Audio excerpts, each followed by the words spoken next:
Baiklah, Assalamualaikum warahmatullahi wabarakatuh. Perkenalkan, saya Emudiasi Kurniawan dari kelompok 9 akan menjelaskan materi tentang kredit perbankan. Yang pertama itu apa itu definisi dari kredit itu sendiri. Kredit perbankan itu istilah kredit berasal dari bahasa Latin yaitu credo atau creder yang berarti penyerahan barang, jasa atau uang dari satu pihak atau pemberi pinjaman atas dasar kepercayaan kepada pihak lain atau debitur atau penghutang atau borrower dengan janji membayar kepada pemberi kredit pada waktu yang telah disepakati kedua belah pihak. Sedangkan menurut Bank Indonesia itu sendiri, istilah dari kredit itu adalah penyediaan uang atau tagihan yang dapat dipersamakan dengan itu berdasarkan persetujuan atau kesepakatan pinjam-meminjam antara bank dengan pihak lain yang mewajibkan pihak peminjam untuk melunasi utangnya setelah jangka waktu tertentu dengan pemberian bunga kredit. Kemudian ada fungsi kredit seperti meningkatkan utility daya guna atau dari modal atau uang, kemudian ada meningkatkan daya guna suatu barang, kemudian dapat meningkatkan peredaran dan lalu lintas uang, kemudian dapat menambah gairah berusaha masyarakat, dan kemudian sebagai alat stabilitas ekonomi, dan kemudian ada jembatan untuk meningkatkan pendapatan nasional, dan yang terakhir sebagai alat meningkatkan hubungan ekonomi internasional. Kemudian kita lihat jenis-jenis kredit, di mana jenis-jenis kredit itu dapat dilihat dari tujuannya. Yang pertama itu kredit konsumtif, yaitu bertujuan untuk memperoleh barang-barang atau kebutuhan lainnya untuk memenuhi kebutuhan dalam konsumsi. Kemudian ada kredit produktif yang bertujuan untuk memperlancar jalannya proses produksi, mulai dari saat pengumpulan bahan mentah, pengolahan, sampai pada proses penjualan barang-barang yang sudah jadi. Kemudian jenis kredit dilihat dari jangka waktunya. Yang pertama ada short term credit atau kredit jangka pendek. Kemudian ada kredit jangka menengah atau intermediate term credit. Kemudian ada long term credit, dan terakhir ada demand loan atau call loan. Kemudian ada jenis kredit dilihat dari tujuan penggunaannya. Yang pertama itu ada kredit modal kerja atau kredit eksploitasi, di mana kredit ini diberikan untuk membiayai kebutuhan modal kerja dari suatu perusahaan. Kemudian ada kredit investasi, yaitu kredit menengah jangka panjang atau diberikan untuk membiayai proyek baru ataupun proyek perluasan suatu perusahaan. Kemudian ada kredit konsumsi, di mana kredit ini diberikan bank atau lembaga keuangan lainnya kepada pihak perseorangan, termasuk kepada pegawai untuk memenuhi kebutuhan konsumsinya dengan cara membeli, menyewa, atau dengan cara lain dari konsumsi kredit sendiri. Kemudian ada jenis kredit menurut sifatnya. Yang pertama ada kredit atas dasar transaksi satu kali atau in melik. Yang kedua ada kredit atas dasar transaksi berulang atau revolving. Kemudian ada kredit atas dasar plafon terikat. Dan ada kredit atas dasar plafon terbuka. Dan yang terakhir ada kredit atas dasar penurunan plafon secara berangsur. Kemudian jenis kredit yang disalurkan bank itu dapat dalam bentuk yang pertama ada cash loan, yaitu pinjaman yang berbentuk uang tunai yang diberikan bank pada peminjam. Kemudian ada non cash loan. Ini fasilitasnya diberikan kepada bank kepada nasabahnya, tetapi atas dasar fasilitas tersebut bank belum mengeluarkan uang tunai. Tapi bank hanya menyatakan kesanggupannya untuk menjamin pembayaran kewajiban nasabah kepada pihak lain atau pihak ketiga.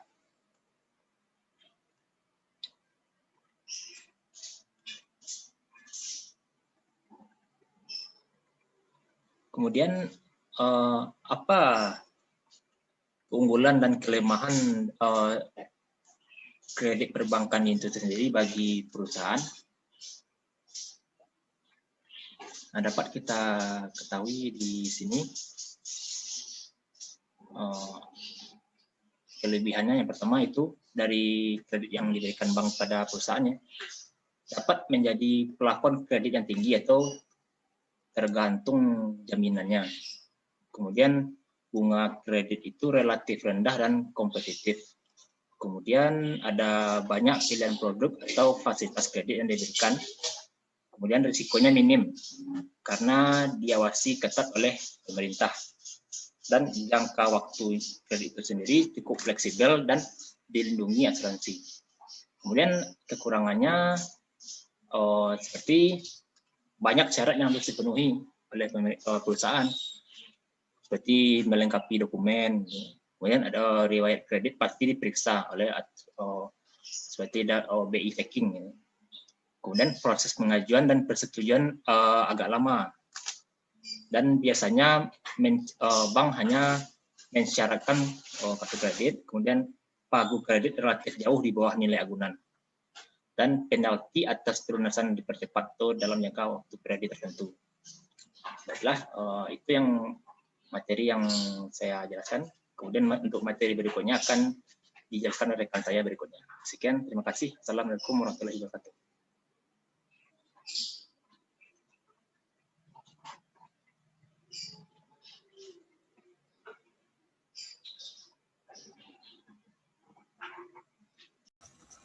Assalamualaikum warahmatullahi wabarakatuh. Baiklah, saya Indah Permatasari akan melanjutkan materi mengenai kredit perbankan, yaitu mengenai jenis kredit perbankan.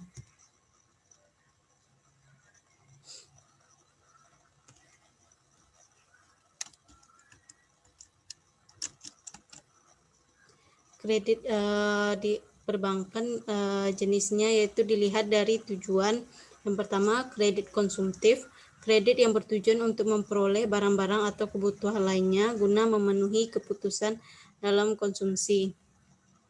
Yang kedua, kredit produktif, yaitu kredit yang bertujuan untuk memperlancar jalannya proses produksi, mulai dari saat pengumpulan bahan mentah, pengolahan, sampai pada proses penjualan barang-barang yang sudah jadi.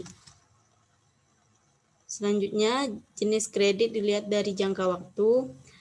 Yang pertama, short term kredit atau kredit jangka pendek adalah kredit yang berjangka waktu maksimum 1 tahun. Yang kedua, intermediasi term kredit atau kredit jangka waktu menengah adalah suatu bentuk kredit yang berjangka waktu dari 1 sampai 3 tahun. Yang ketiga, long term kredit atau kredit jangka panjang adalah suatu bentuk kredit yang berjangka waktu lebih dari 3 tahun. Yang keempat, demand loan atau call loan, suatu bentuk kredit yang setiap waktu dapat diminta kembali. Jenis kredit dilihat dari tujuan penggunaan. Yang pertama, kredit modal kerja. Kredit modal kerja, kredit jangka pendek yang diberikan untuk membiayai kebutuhan modal kerja dari suatu perusahaan. Yang kedua, kredit investasi, yaitu kredit jangka menengah dan panjang yang diberikan untuk membiayai proyek baru ataupun proyek perluasan suatu perusahaan. Yang ketiga, kredit konsumsi, yaitu kredit yang diberikan oleh bank atau lembaga keuangan lainnya kepada pihak perseorangan, termasuk pegawai bank pelapor untuk keperluan konsumsi dengan cara membeli, menyewa, atau dengan cara lain. Jenis kredit disalurkan dalam 2 bentuk, yaitu pertama cash loan atau pinjaman uang tunai yang diberikan bank kepada nasabahnya. Yang kedua non cash loan, fasilitas yang diberikan bank kepada nasabahnya, tetapi atas fasilitas tersebut bank belum mengeluarkan uang tunai. Jenis kredit dari sisi sumber dana ada 3. Yang pertama, kredit dengan dana bank sendiri. Yang kedua, kredit dana bersama bank lain, yaitu sindikasi, konsorsium, joint financing. Yang ketiga, kredit dengan dana dari luar negeri, offshore, two-step loan, project aid. Metode pembayaran term loan yaitu annuity, angsuran pokok pinjaman dalam jumlah tetap setiap periode, dan juga flat.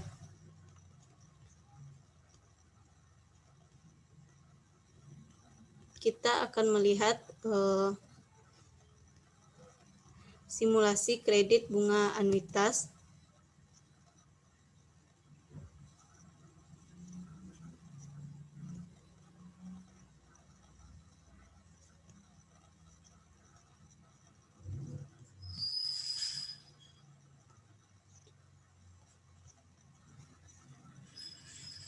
Nah, perhitungan bunga anuitas. Kredit bunga anuitas adalah modifikasi dari perhitungan kredit bunga efektif.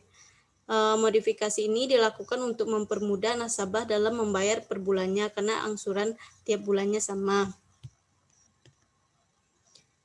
Dalam kredit dengan bunga anuitas, angsuran bulannya tetap, namun komposisi bunga dan pokok angsurannya akan berubah tiap periodenya. Nilai bunga per bulan akan mengecil, angsuran pokok per bulannya akan membesar. Jadi angsuran bulanannya tetap, hanya komposisi antara pokok dan bunga berbeda. Dicontohkan misalkan jumlah pinjamannya 500 juta, lama pinjamannya 120 bulan atau 10 tahun, bunga pinjaman 14,6% atau 1,22% per bulannya. Akan kita kalkulasi.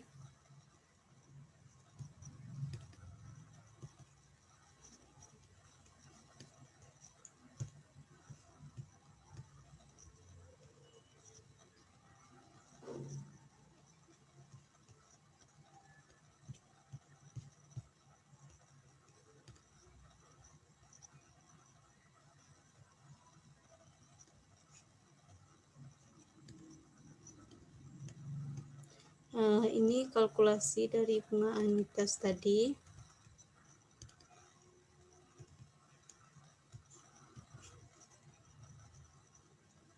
Jumlah pinjamannya 500 juta, lama pinjaman 120 bulan atau 10 tahun, bunga per tahunnya 14,6%.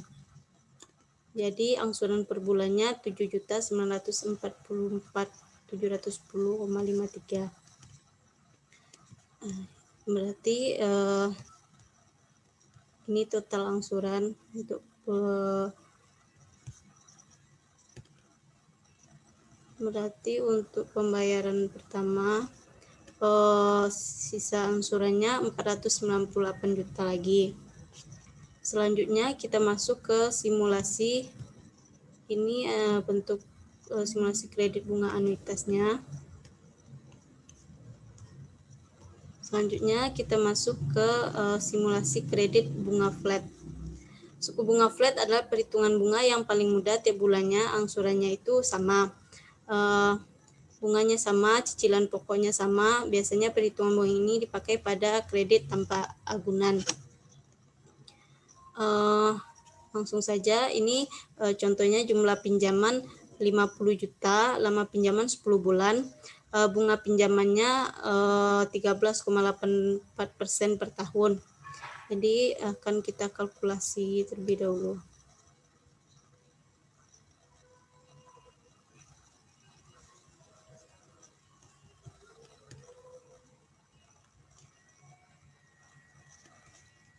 Ini yang tadi,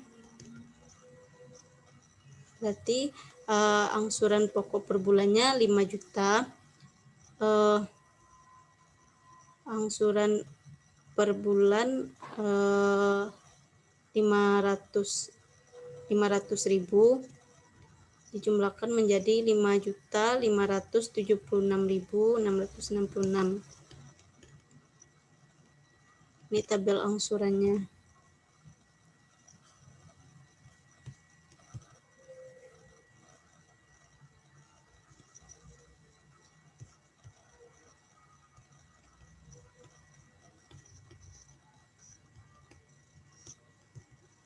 Sekian penjelasan dari saya. Mohon maaf atas segala kekurangan. Saya akhiri dengan Assalamualaikum warahmatullahi wabarakatuh.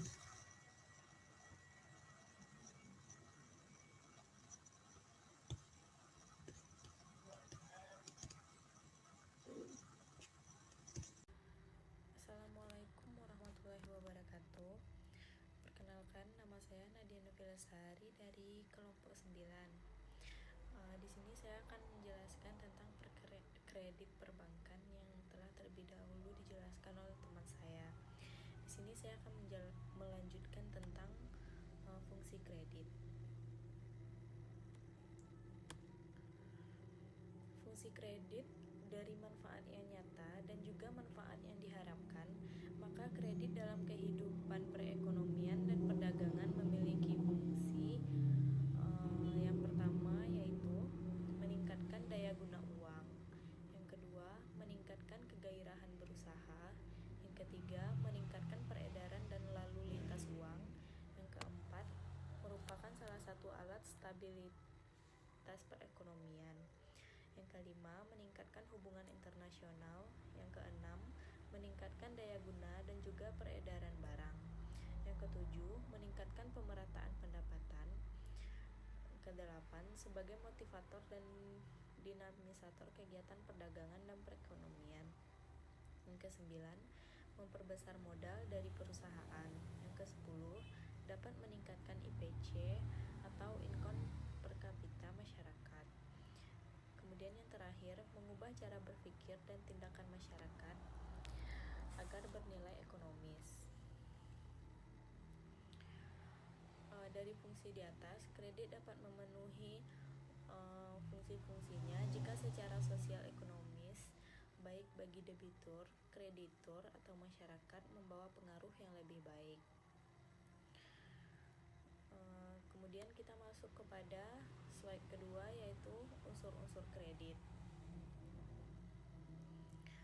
Unsur-unsur kredit ada 5, yaitu adanya penyediaan uang atau tagihan yang dipersamakan dengan penyediaan uang. Yang kedua, adanya persetujuan atau tagihan yang dapat dipersamakan dengan penyediaan uang. Yang ketiga, adanya kewajiban melunasi utang. Yang keempat, adanya jangka waktu tertentu. Dan yang terakhir, adanya pemberian bunga kredit. Kemudian kita masuk kepada proses pemberian kredit. Di sini terdapat 3 proses pemberian kredit. Yang pertama, pengajuan permohonan, penelitian berkas kredit, dan penilaian kelayakan kredit. Yang pertama, kita akan membahas tentang pengajuan permohonan. Pengajuan permohonan untuk memperoleh kredit bank, maka tahap pertama yang dilakukan yaitu mengajukan permohonan kepada bank yang bersangkutan. Permohonan kredit tersebut harus dilampiri dengan dokumen-dokumen yang sudah dipersyaratkan. Dokumen-dokumennya terdiri dari yang pertama, akta pendirian perusahaan, yang kedua, identitas KTP para pengurus, yang ketiga, tanda daftar perusahaan, yang keempat, nomor pokok wajib pajak, dan yang kelima, neraca dan laporan laba rugi. Kemudian kita masuk kepada penelitian berkas kredit.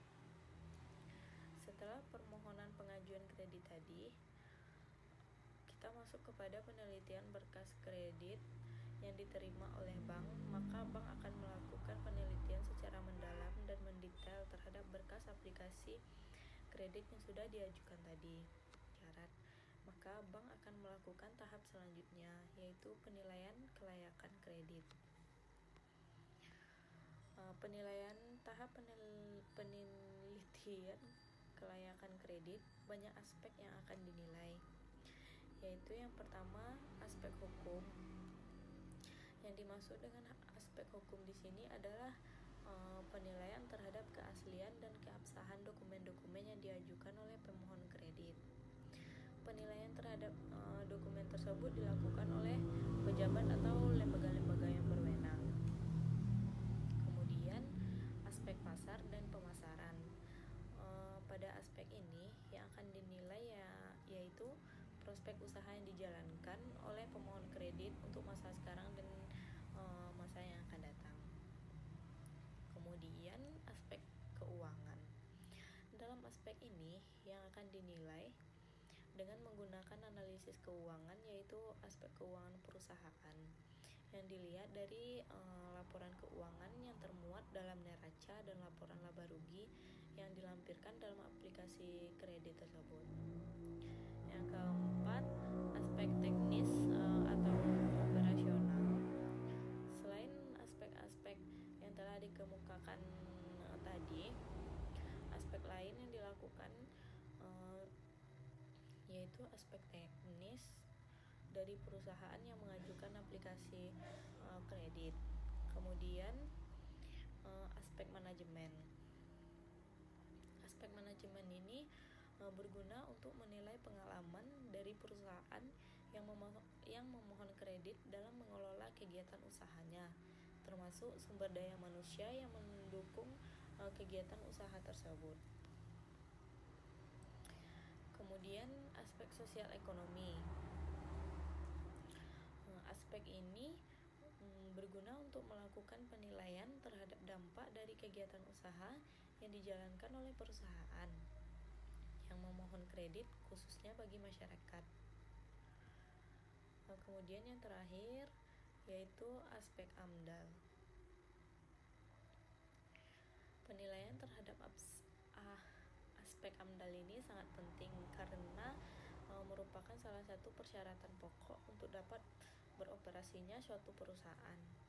Kegiatan usaha yang dijalankan oleh suatu perusahaan pasti mempunyai dampak terhadap lingkungan, baik darat, air, dan udara. Baiklah, hanya itu yang dapat saya tambahkan dari materi kredit perbankan kali ini. Terlebih dan terkurang saya ucapkan terima kasih dan